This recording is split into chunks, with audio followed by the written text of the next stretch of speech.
महात्मा ज्योतिराव फूले बहुत बड़े सामाजिक क्रांति के अग्रदूत रहे। उन्होंने सबसे पहले इस देश में गरीबों के लिए विद्यालय शुरू किए और हिंदुस्तान में हिंदुओं में पहली शिक्षिका के रूप में उन्होंने अपनी पत्नी को तैयार किया। और उस समय की विषम परिस्थितियों में जब समाज में महिलाओं की शिक्षा का विषय लोगों के दिमाग में बैठता ही नहीं था, उनका विरोध भी हुआ। उस विरोध के बावजूद भी उन्होंने गरीब बस्तियों में, पिछड़े बस्तियों में, वंचित बस्तियों में शिक्षा का एक बहुत बड़ा अलग जगाया और सामाजिक क्रांति के वो अग्रदूत रहे। वो विधवा विवाह के पक्ष में रहे और उन्होंने कहा जब आदमी दूसरी शादी कर सकता है तो औरत क्यों नहीं कर सकती। उस समय विडो के बाल नोचे जाते थे। उन्होंने उसके खिलाफ आंदोलन चलाया कि फिर आदमी की औरत मरने पर उसके साथ भी वो व्यवहार क्यों नहीं किया जाता। उन्होंने बाल विवाह का विरोध किया और विधवा विवाह की उन्होंने शुरुआत करवाई। तो इस प्रकार के सामाजिक क्रांति के नेता अग्रदूत महात्मा फूले रहे और उनकी पत्नी शिक्षिका के रूप में रही। उनको बम्बई में बहुत बड़ी जनसभा में जनता ने महात्मा की उपाधि दी।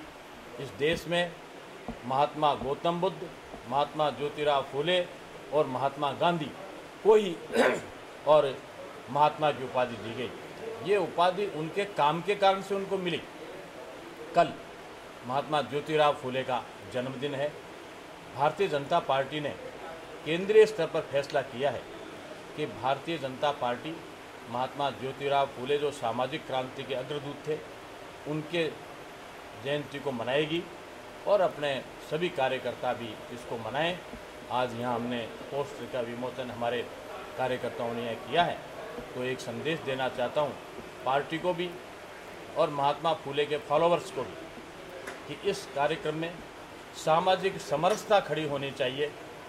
आज 10 तारीख को जो एक बंद का आह्वान किया गया है उसमें भी मैं कहना चाहता हूँ कि आज सामयिक विषय है कि एक प्रकार से कांग्रेस के लोग अपने गिरते हुए ग्राफ के कारण से बड़े चिंतित हैं और उन्होंने समाज को बांटने का, तोड़ने का एक काम शुरू किया है।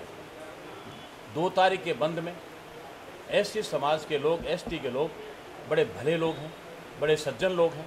उनकी सज्जनता का फ़ायदा उठाकर उनके मूवमेंट में घुसे, उपद्रव किया और एससी एसटी को बदनाम करने की कोशिश की और उनके इशारे पर ही आज का ये बंद का आयोजन हो रहा है। मैं कहना चाहता हूँ कि समाज के लोगों को भी कि इसको शांतिपूर्वक रूप से संपन्न करना चाहिए। अपने जो विषय है, बातें हैं, वो सरकार को ठीक प्रकार से तार्किक आधार पर रखनी चाहिए।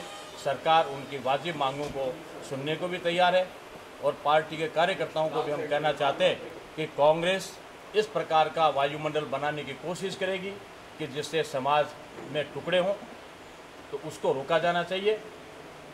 मैं समझता हूँ कांग्रेस का एक कृत्य बहुत घिनौना कृत्य है जिसकी देश को भर्त्सना करनी चाहिए।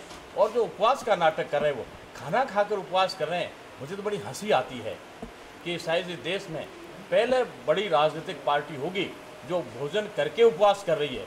ये उपवास नहीं है, एक तरह से समाज में उपहास खड़ा किया है उन्होंने।